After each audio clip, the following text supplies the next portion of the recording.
Kwanza kilichotusukuma ni serikali yetu kurudisha mikopo ile ya 10%. Tumeona kama serikali imerudisha mkopo na sisi kama vijana tumeona tuna wajibu wa kujiratibu. Lakini uwezi ukaenda ukakopa serikali imeturejeshia mikopo, serikali hijui na kupata wapi. Kwa hiyo jambo la kwanza tukasema tupate ofisi au anwani kwamba sisi tunapatikana hapa. Kwa hiyo tukabasi tumefanikiwa kupata ofisi yetu hapa kwa Kibosha. Mdau wetu ametusaidia.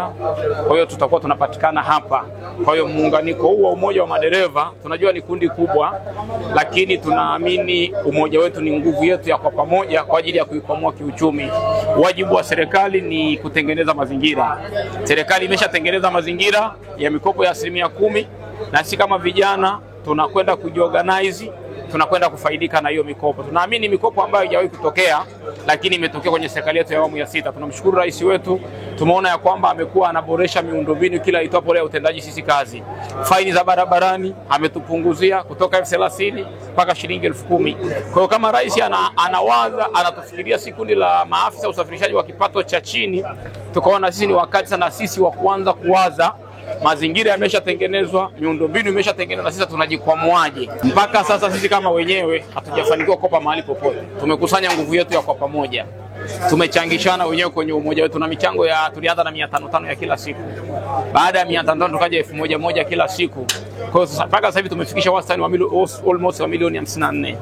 Kwa sababu kupitia milioni 54 tunamwezesha dereva wetu kwamba milioni 1 kama na 1.5 tunakwenda anakopa bajaji hivyo kwa mmoja. Kwa mpaka sasa hivi kwenye kundi chetu tuna bajaji 72 ambao tumewezesha madereva wetu. Kwa na malengo yetu tumesema si kama kikundi mpaka tunafika mwaka 2026 na 27 kila dereva tu tumemfikia amemiliki bajaji yake. Tumtoe kwenye maisha ya kumtegemea bosi, kumiliki bajaji yake mwenyewe. Lakini tunakuja tuna eneo lingine, madereva wetu tunatambua wengi ni wapangaji. Sisi kama kikundi tukakaa kwa pamoja, tukaazimia tunawezaje kujikwamua kutoka kwenye hili eneo. Tumekwenda mahali tumepata pesa, tumenunua viwanja 250 hapo Fukayosi. Kwa hiyo kwa awamu ya kwanza tuna madereva 250 ambao tunakwenda kuwapa viwanja. Lakini vile vile tuna SACCOS ndogo ambayo iko ndani ya kikundi itakuwa inawasaidia madereva. Dereva wetu leo badala ya kwenda kukopa mahali 100,000, 200,000 kwenda kupigwa picha vitu vyake vya ndani, atakuwa anakopa kwenye chama chetu 100,000 kwa 10,000. Kwa hiyo kwa mtu ambaye anahitaji bajaji tumeshafika kiwango cha kumwezesha milioni 1, yeye akaongezea milioni 1.2 sana. Niseme jambo moja. Umoja huu wa madereva bajaji Bunju, Mapinga na Kerege na Bagamoyo, sisi ni watu ambao tumekutana kwa pamoja kwa ajili ya kujikwamua kiuchumi. Na katiba yetu imeelekeza sisi sio chama cha siasa. Kwa hiyo lakini ndani ya umoja wetu tunatambua tuna chama kinachotawala ambacho Chama cha Mapinduzi. Ndio kimetutengenezea miundombinu.